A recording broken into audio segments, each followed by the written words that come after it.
지난주에는 전도서 1, 2장의 주제 헛됨이라는 것에 대해서 생각을 해봤습니다.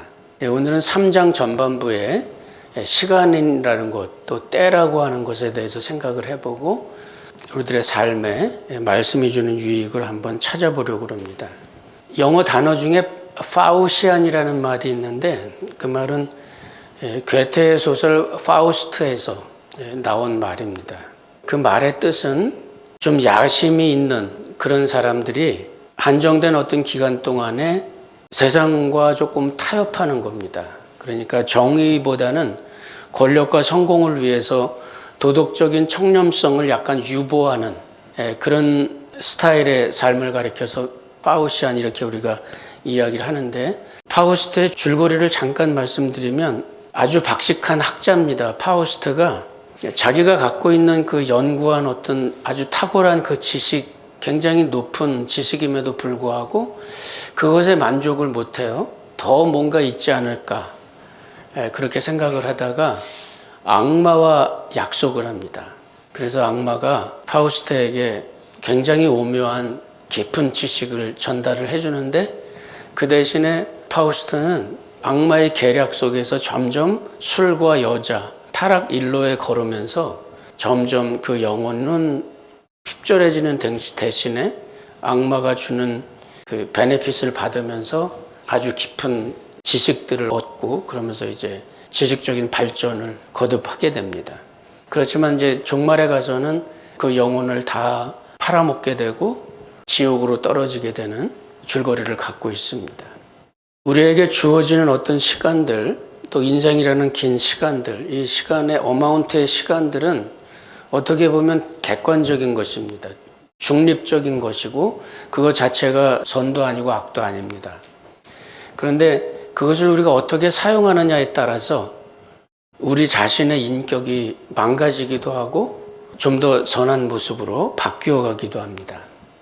마치 돈이나 물건들처럼 그 자체는 아무것도 아니지만 그걸 가지고 선하게 쓸 수도 있고 또 좋지 않은 곳에 좋지 않은 방법으로 쓸 수도 있고, 그래서 어떤 우리 개인의 어떤 인격이 거기에 결부되기 시작할 때 이것이 중립적인 것이 아닌 게 됩니다.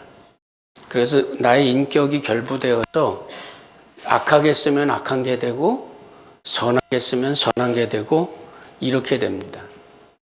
전도서에서 말하는 때라는 것을 우리가 이해를 해야 되는데, 첫 번째로 이해해야 될 것은 뭐냐면 시간이라고 하는 것과 때라고 하는 겁니다. 영어에 타임이라는 말이 있고 타이밍이라는 말이 있거든요. 타임이라는 말은 그냥 내추럴하게 그냥 우리에게 주어진 시간입니다. 타이밍이라고 하는 것은 그 어떤 시간과 그 흐름 속에서 내가 그 기회에 인볼브하는 겁니다.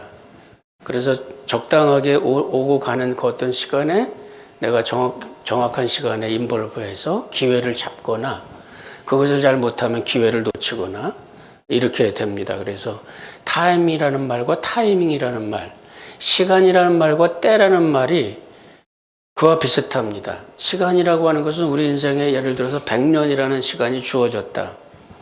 그거는 그냥 우리에게 주어진 시간이고, 이 우주라고 하는 삼라만상에 140억 년의 시간이 주어졌다. 그거는 그냥 주어진 어떤 어마운트의 시간입니다. 그런데 그것에 내가 어떻게 연관을 하느냐에 따라서 타이밍이 되는 거죠. 시간이 때가 되는 겁니다. 오늘 성경에서는 이렇게 표현을 합니다. 범사에 기한이 있고 천하만사가 때가 있나니 날 때가 있고 죽을 때가 있으며 심을 때가 있고 심은 것을 뽑을 때가 있다. 그냥 흘러가는 어떤 시간과 계절 속에서 내가 날 때가 있고 죽을 때가 있고, 엄청나게 긴 시간과 영원 속에서 이 세상에 내가 온 시간이 있고 돌아가는 시간이 있습니다. 그거는 나의 시간이고 그건 나의 때입니다. 또 내가 먹는 어떤 농산물이라 그래도 심을 때가 있고 거두어들일 때가 있어요. 그냥 1년 365일 똑같은 시즌이지만 거기에 특별히 내가 앞마당에 뭔가 심거나 거기에서 난 것을 내가 거두어 먹거나 그것은 나의 삶이, 나의 인격이 거기에 결부가 되는 겁니다. 그러면서 선해지기도 하고 악해지기도 합니다.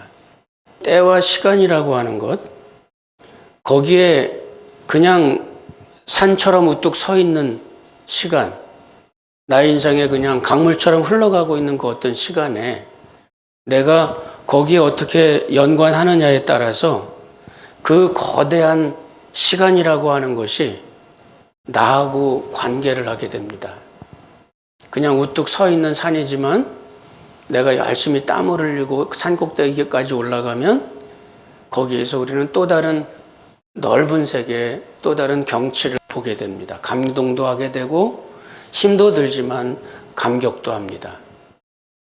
우리가 여기 안전하게 있는 동안에 깊은 산 중에 호랑이가 다닌다고 그렇게 얘기해 봅시다.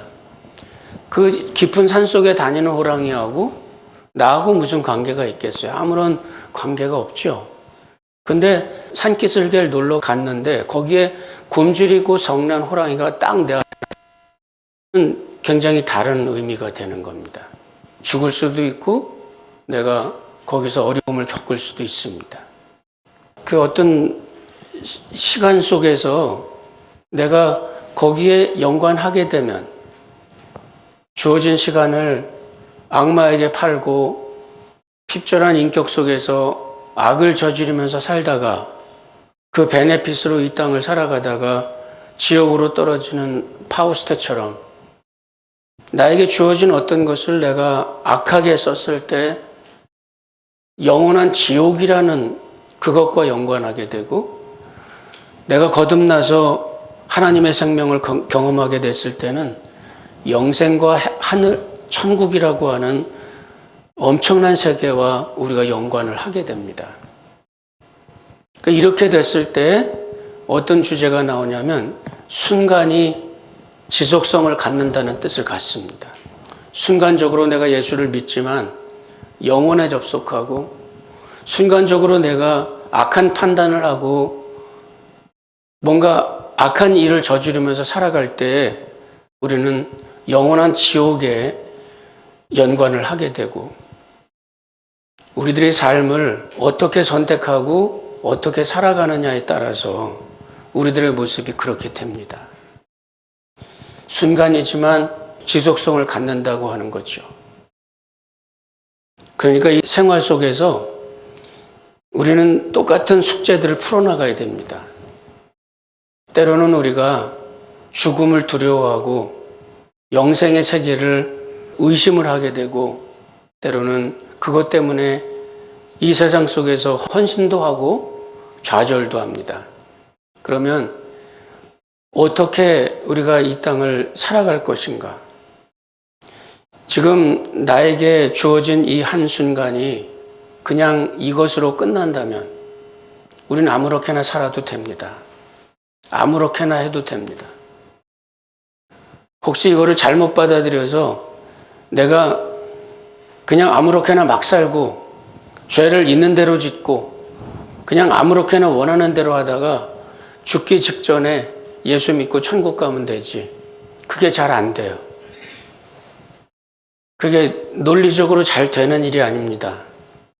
왜냐하면 우리들에게 주어진 그 어떤 시간들은 내가 선택해서 연관을 하는 것이고 내가 죽는 시간을 정확하게 예견할 수 있다면 그렇게 할 수 있는데 누구도 죽는 시간을 정확하게 예견할 수 없습니다. 내가 이 땅에 내가 원해서 온 것이 아닌 것처럼 내가 죽는 시간도 내가 선택하는 게 아닙니다. 오늘이 될 수도 있고 20년이 될 수도 있습니다. 어떤 주어진 시간, 어느 한 순간을 내가 어떻게 사느냐 이 문제는 결국 우리들의 영원한 세계에 우리는 어떻게 접속하느냐의 문제인데 이것이 지금 내가 살아가는 이 순간이 지속성을 갖는다는 뜻입니다.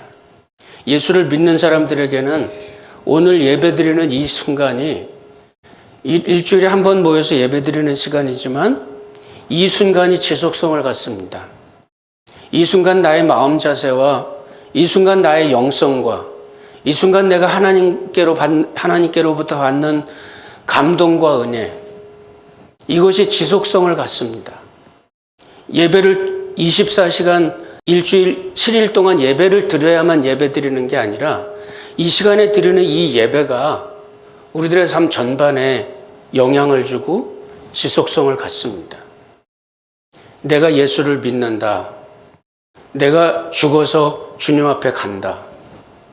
그래서 세네카는 그런 말을 했습니다. 오늘 당장 죽을 것처럼 살고 내가 영원히 죽지 않을 것처럼 살아라. 하루하루 삶의 순간에 완성도를 높여라. 그런 말을 합니다.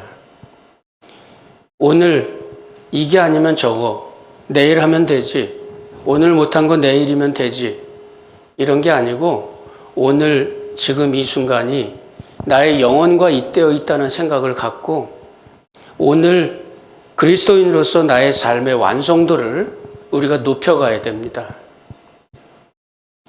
전도서 기자는 오늘 그것을 가리켜서 범사에 기한이 있고 천하만사가 때가 있다. 그 때는 날 때와 죽을 때 이 두 가지가 중요한 게 아니라 내가 날 때 죽을 때 또 내가 심을 때 거둘 때 이 모든 어떤 기회와 타이밍에서 우리가 주어진 시간과 연관할 때 주어진 나의 전체 인생이 죽음 이후의 인생조차도 마찬가지입니다.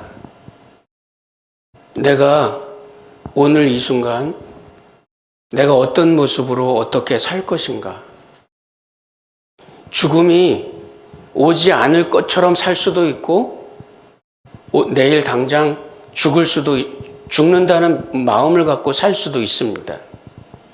어떤 때는 그것 때문에 포기하기도 하고 어떤 때는 그것 때문에 삶의 열정을 더 불태우기도 합니다.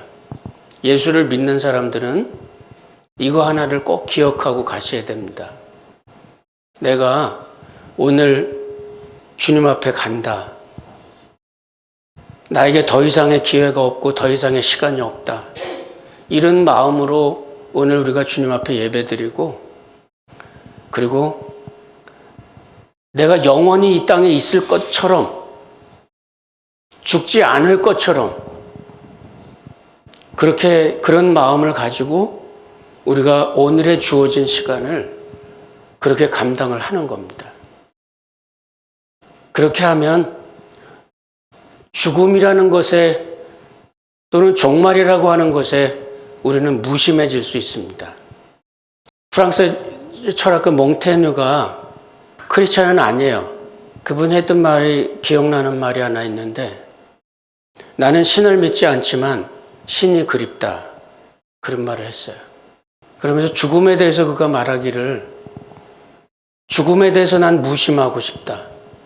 정원에 나가서 양배추를 심다가 죽음을 맞이하고 싶고 손자와 함께 개구진 장난을 하다가 죽음을 맞이하고 싶다. 죽음에 대해서 그저 무심하게 영원히 죽지 않을 것처럼 살지만 오늘 당장 죽더라도 후회가 없도록 나는 그냥 그렇게 나의 인생을 살아가고 싶다. 그런 마음의 자세를 우리가 갖고 있을 때 오늘 내가 죽어도 주님 앞에 가면 그만이고 그 시간이 얼마나 남아있을지는 모르지만 오늘 내가 주님 앞에 가 있는 그것처럼 오늘 내가 주님 앞에 가는 것처럼 나는 그 마음을 갖고 살고 싶다. 이 말을 오늘 성경의 말로 표현을 한다면 이렇습니다. 11절에 보면 하나님이 모든 것을 지으시되 때를 따라 아름답게 하셨고 또 사람들에게 영원을 사모하는 마음을 주셨느니라.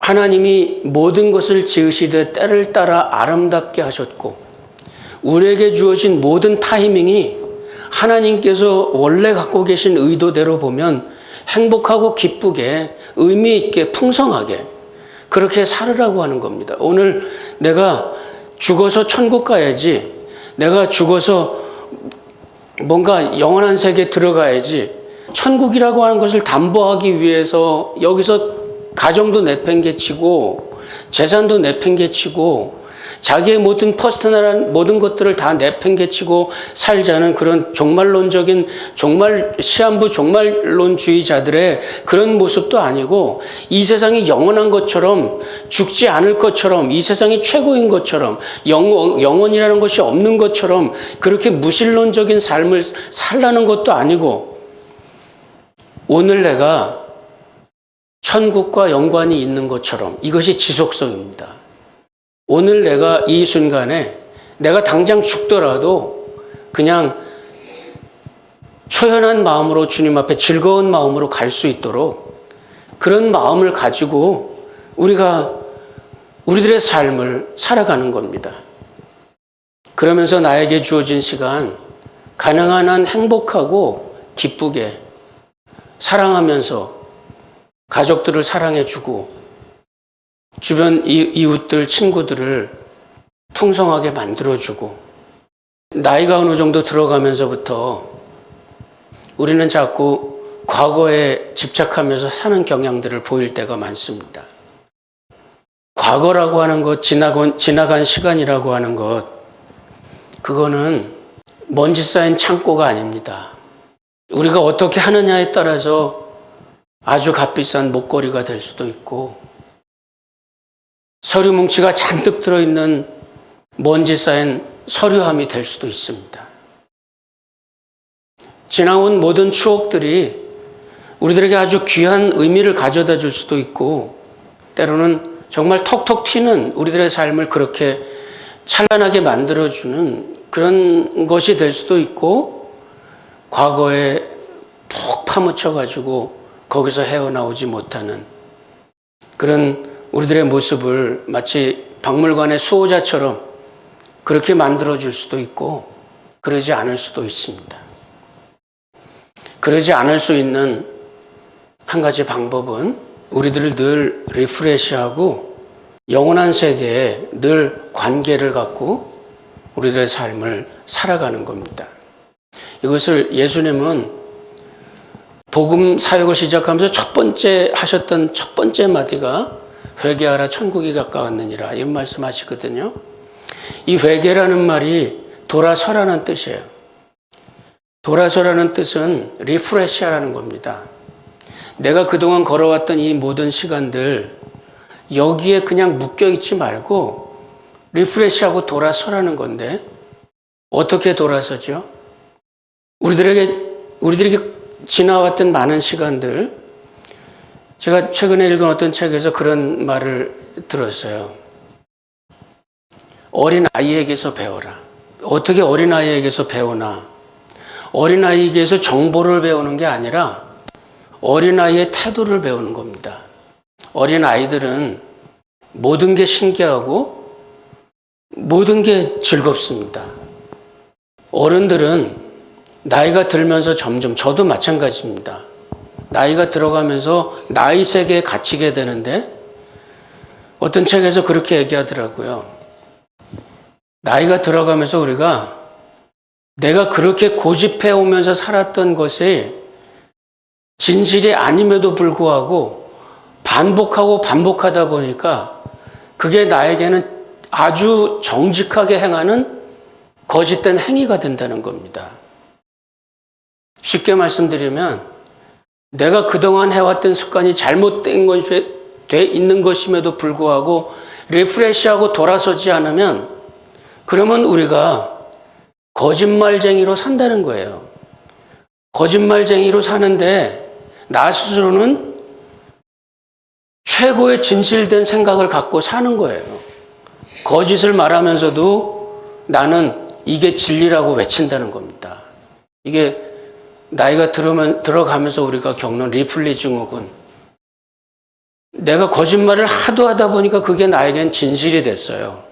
이게 리플리 증후군입니다. 거짓말을 하도 많이 하다 보니까 나중에는 그게 나에겐 진실이 돼요. 그래서 이제는 내가 그게 진실인 것처럼 말하는 겁니다. 내가 저기에 갔어. 10사람이 다 보고 말하는데 난 거기 가지 않았어. 한두 번 거짓말을 하다가 보면 나중에는 진짜로 자기 거기 가지 않았어요. 거짓말 탐지기를 갖다 대도 거짓말로 나오지 않아요. 이게 리플리 증후군입니다. 나이가 들어가면서 우리가 오랫동안 해왔던 거짓말을 내가 진실인 것처럼 외칩니다. 이게 얼마나 큰 잘못인지 몰라요. 우리가 여기에서부터 예수님께서 그 당시에 종교 지도자들한테 회칠한 무덤들아, 독사의 자식들아, 회개하고 돌이키라고 이야기합니다. 다시 리프레시하고 돌아서지 않으면 안 된다는 말이에요. 아주 긴박한 메시지입니다. 나이가 들수록 어린 아이에게 배워라. 저도 요즘 우리 손자와 함께 놀면서 그런 걸 많이 배웁니다. 아, 내가 이게 아니구나. 그런 걸 많이 느껴요. 그런 마음을 가지면 때로는 우리가 하나님 안에서도 마찬가지입니다.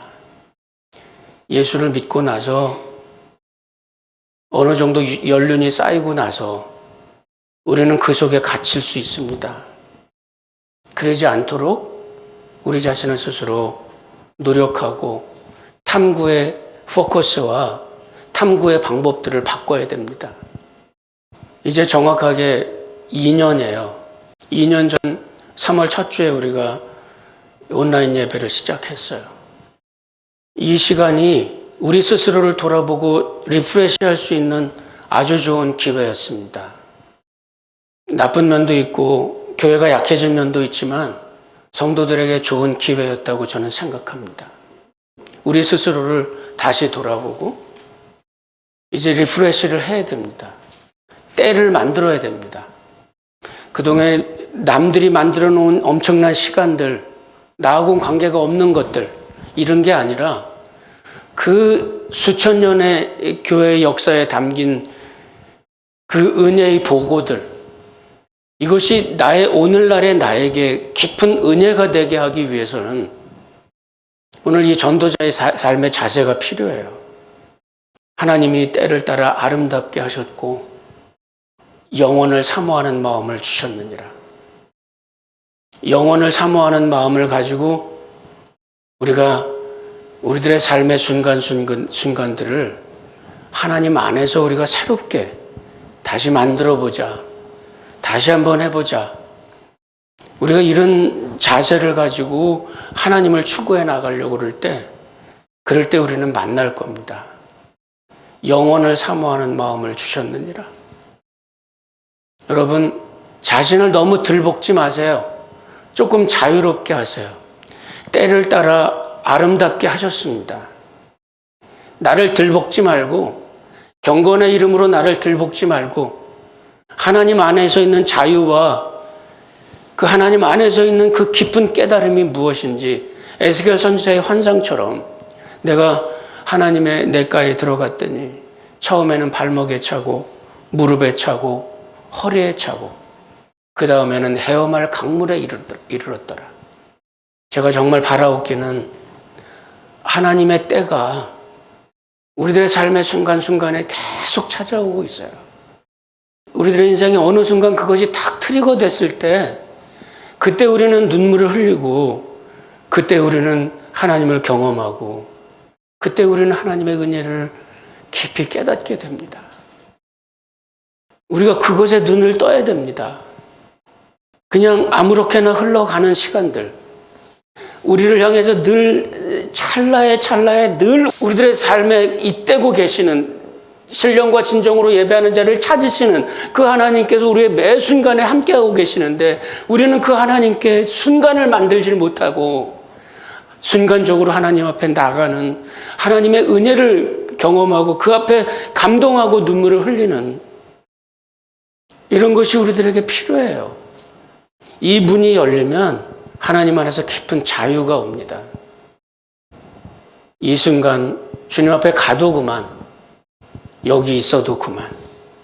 사도 바울의 말대로 내가 여기 있든지 떠나 있든지 그리스도 안에 있는 것, 그것이 우리의 삶을 풍요롭게 하고 그 안에서 우리는 깊은 자유와 은혜를 경험하게 될 겁니다. 여러분들의 삶에 이런 모멘트들이 우리 가운데 찾아올 수 있기를 바랍니다. 기도하십시다.